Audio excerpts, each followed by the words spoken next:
Diálogo Directo.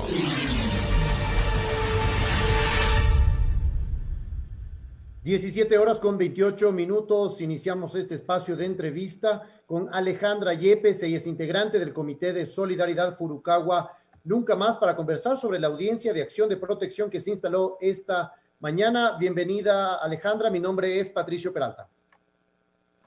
Hola Patricio, muchísimas gracias por el espacio y también a Pichincha Comunicaciones por abrir nuevamente este lugar para poder expresar las preocupaciones de las víctimas de Furukawa.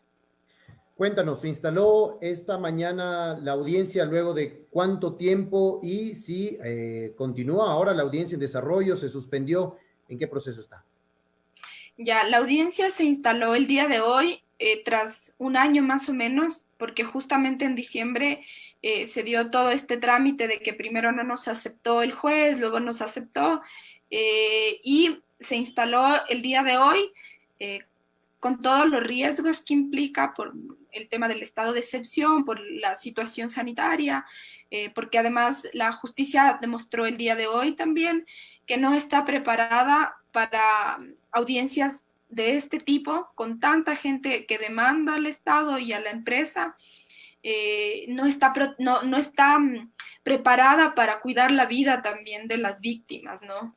Era una audiencia que fue interpuesta por 123 personas, y a eso súmale los testigos, los peritos, y a eso súmale también las personas demandadas, y no hubo protección, no hubo condiciones de bioseguridad. La gente al final fue puesta en 4 salas, pero muchas personas no pudieron escuchar la audiencia.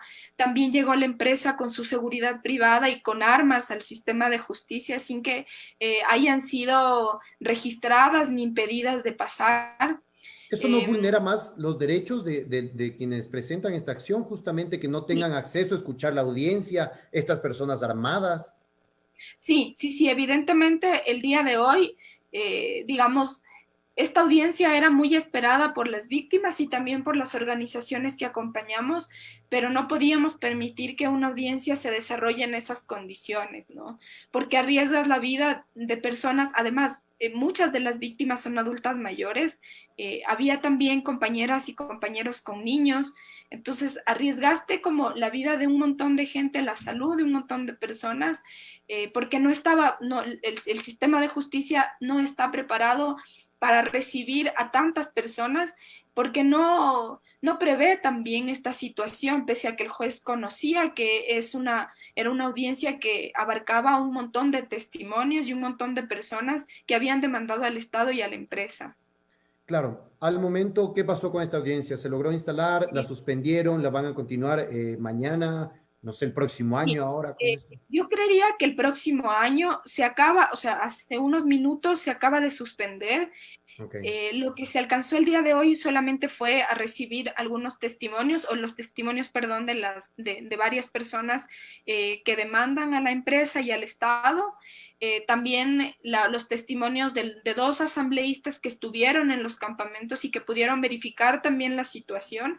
Y la audiencia realmente se suspendió y nos van a notificar qué día se reinstala. Yo esperaría que sea el próximo año, pero aparentemente, o sea, después de la situación vivida el día de hoy, aparentemente se va a reinstalar de forma telemática. Ok. Bueno, Alejandra, cuéntanos un poco, recuérdanos un poco qué fue lo que pasó con estas personas. Se conoció este caso hace un año, un poquito más me parece, que se mediatizó, se conoció el caso de este ejemplo de esclavitud moderna aquí en el país. Sí, este caso es bastante emblemático, porque es el primer caso que se denuncia bajo esa categoría, ¿no? De esclavitud moderna, que es una categoría que está reconocida por el sistema de Naciones Unidas y bajo el cual pudieron denunciar esta situación que enfrentaban los compañeros de trabajadores y ex trabajadores de esta empresa bacalera. Esta es una empresa que está ubicada en 3 provincias, en Esmeraldas, en Santo Domingo y en Los Ríos, y que por casi 60 años han mantenido a la gente en condiciones bastante indignas, o sea, condiciones de vida, porque la gente no solo que trabajaba para la empresa, sino también vivía en sus haciendas y que no tenían la posibilidad de cambiar de vida, cambiar de situación. O sea, al menos hay 3 generaciones que atravesaron por esa situación. ¿Cómo le dices tú al hijo o al nieto de una persona que empezó trabajando ahí que esa no era la situación que debía vivir? Porque no había o sea, no había condiciones distintas y tampoco había la posibilidad de que estas personas puedan encontrar fuera de la vaca otra situación. Entonces, la Defensoría del Pueblo de ese entonces, de Gina Benavides, denunció el caso. El caso fue presentado hace un año públicamente, pero el Estado conocía la situación hace 2 años. E incluso hay algunos documentos que te dicen que la gente venía denunciando años atrás, pero solamente hace 2 años el caso toma la magnitud que le correspondía. El Estado va a las haciendas, el Estado verifica la situación, el Estado hace informes que son gravísimos y son bastante complejos porque te develan que hay trabajo infantil, que hay gente mutilada y que hay adultos mayores, hay niños sin registro de nacimiento y también hay personas analfabetas en todos los sentidos, pues, porque nunca recibieron ni siquiera la posibilidad de estudiar. Claro, ahora con Lo, estos lo, informes, perdón que te interrumpa, con estos informes, lo que sorprende y llama la atención es que haya pasado tanto tiempo para que se dé esta audiencia y que justamente desde las instituciones gubernamentales no se haya tomado ninguna medida. ¿La empresa sigue funcionando? La empresa sigue funcionando con total impunidad y una de las cosas que nosotros hemos denunciado en época de pandemia es que la situación se ha agravado, que la empresa sigue trabajando y de hecho trabajó el tiempo de pandemia, el inicio y hasta ahora supongo, sin ningún documento que ratifique que tienen medidas de bioseguridad. Se supone que las empresas debían entregar, o sea, al ser consideradas como sector estratégico también, debían entregar como un respaldo que diga, nosotros tenemos protocolos de bioseguridad. Sin embargo, la empresa siguió funcionando pese a no ser una empresa de una actividad urgente, de una actividad esencial, perdón, de una actividad esencial, siguió trabajando.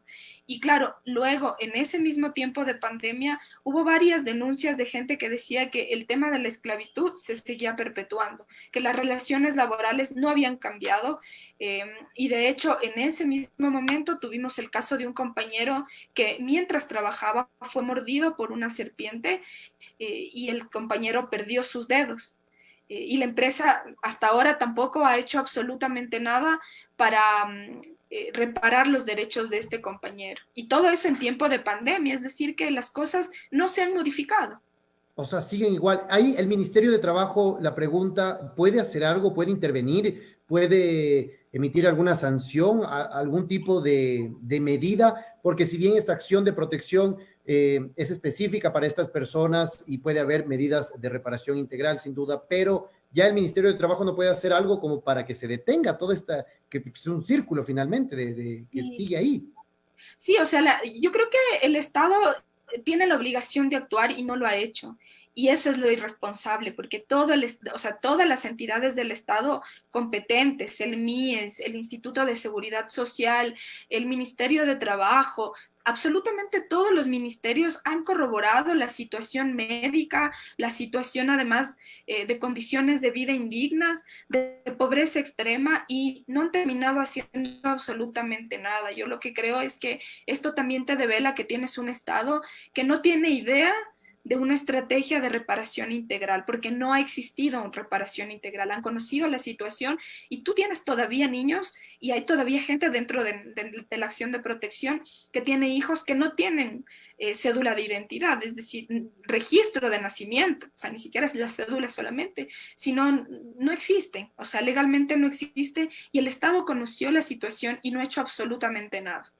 O sea, tienes como una perpetuación de los derechos vulnerados y además una revictimización que es terrible, porque esta vez los compañeros han vuelto a repetir el testimonio que repitieron hace 2 años y que hace 2 años lo repitieron una y otra vez. Entonces, lo grave es que El Estado conoce la situación, el Estado no ha hecho nada y tampoco tiene un plan de reparación integral, pese a que este es un caso que está en el ojo incluso del sistema de Naciones Unidas. O sea, el sistema de Naciones Unidas conoce el caso, ha consultado al Estado y el Estado no solo que ha mentido, sino que no ha hecho absolutamente nada después de entregar informes que no han sido ciertos. Claro, justamente, ¿cómo está estas denuncias? ¿Podrían llegar, te iba a preguntar si podría llegar a organismos internacionales? ¿Se presentó ya esta denuncia? ¿Podría llegar a la Comisión Interamericana, luego a la Corte? No podemos todavía hablar de casos, o sea, de presentar el caso a nivel internacional, porque primero tienes que agotar todo lo que hay aquí en el país. Y tienes aquí ahorita dos vías. La una es la penal y la otra es la constitucional. La penal es dura muchísimo, muchísimo más tiempo. Y la constitucional, digamos, debería durar menos, pero han tardado un año en llamarnos a audiencia. Pero tenemos estas dos vías. La acción constitucional debería no tardarse tanto tiempo, pero yo creo que cuando las dos vías se resuelvan, podremos ir a instancias internacionales. Claro. Cuéntanos un poco que tú has llevado o has estado cerca de estas personas, 123 personas que finalmente decidieron romper el silencio. ¿En qué están haciendo? ¿En qué estado se encuentran? Porque, no sé, seguramente la empresa no creo que les quiera volver a contratar o no sé si han vuelto a contratarlas. ¿Qué está pasando? ¿Cuál es la situación de estas personas? Sí, hay como, digamos, hay varias formas en las que ellos han logrado subsistir. La una es haciendo trabajos en otras haciendas. Eh, la otra es también mantenerse trabajando con Furukawa. Digamos que es paradójico, pero en realidad no tienen otra opción de vida porque lo único que han hecho desde que crecieron es trabajar así, produciendo abacá. Y la otra es en trabajo informal, ¿no? Pero un buen grupo de los compañeros que están resistiendo están en uno de los campamentos, que es en el kilómetro 42, y ellos han decidido mantenerse ahí pese a que las condiciones no son las mejores, pero han decidido mantenerse ahí también como un resguardo a la memoria, porque es el único campamento que se mantiene tal cual es y ellos quieren conservarlo así para que la justicia en algún momento, bueno, digamos, el juez ya visitó el campamento y verificó también la situación. Entonces, digamos que ellos están tratando de proteger también esa memoria del caso en ese lugar. Hasta que la situación se mejore, la empresa no puede desalojarlos. Claro, ya para finalizar la entrevista, Alejandra, esperemos, nosotros también estamos pendientes de que sin duda esta audiencia pues se reinstale en las primeras semanas de enero y que no se extienda más. Como organizaciones de derechos humanos, nos comentaste en un inicio, es un caso emblemático que no se ha dado en otra empresa o en otro sitio en el país. ¿Cómo entender que el Estado, desde las entidades gubernamentales, no han hecho absolutamente nada? ¿Y cómo entender que la justicia tampoco lo ha hecho? En este lado, desde el lado constitucional, y finalmente quedamos los ciudadanos en indefensión. Sí, o sea, lo que te revela también este caso es que tienes un sistema de justicia inoperante, un sistema de justicia que sigue tardando y mientras tarde no es justicia, porque debería ser mucho más eficaz, ¿no? Para responder esta situación. Ahora, del tema del gobierno es contradictorio como fue al principio que recibió el caso porque era un caso emblemático, porque era un caso significativo también, y de un día para el otro la estrategia cambió y se volvió en contra de los trabajadores. Tienes también algunas puertas giratorias ahí, tienes el viceministro de Agricultura que era quien debía y quien estaba como a cargo de propiciar la expropiación de tierras, que es legal y que además se ha corroborado que existió vulneraciones a los derechos laborales también y debían hacer una expropiación de tierra y ese viceministro ahora es gerente de la empresa. Entonces tienes ahí como estas puertas giratorias que de alguna manera te dan una lectura del caso y una lectura completa. Es decir, el caso no cambió, el Estado no cambió de estrategia porque sí, sino porque tiene una visión clarísima de cómo manejar la política del Estado, de cómo manejar también las situaciones y las denuncias que la gente va presentando, ¿no? O sea, tiene un anclaje ahí con las empresas que no va a romper y que a cambio de no romper sigue vulnerando los derechos de miles de personas, porque no son 123, son miles de personas y son 123. ¿Por qué? Porque la empresa desalojó a los trabajadores y muchos se quedaron fuera de los lugares y ahora, digamos, no pueden acceder a la justicia porque nosotros tampoco los encontramos. Claro, muchísimas gracias, Alejandra Yepes, de la Asociación Furukawa Nunca Más. Esperemos que esta audiencia de acción de protección se dé en las primeras semanas de 2021 y que el gobierno finalmente en estos meses que quedan pues pueda resolver y actuar de forma diligente en este caso y que llegue la justicia para estas personas que han sido vulneradas todos sus derechos en tanto tiempo. Muchísimas gracias, Alejandra. Muchas gracias a ti también. Nosotros nos vamos a una breve pausa y regresamos con más de Punto Noticias, tercera emisión.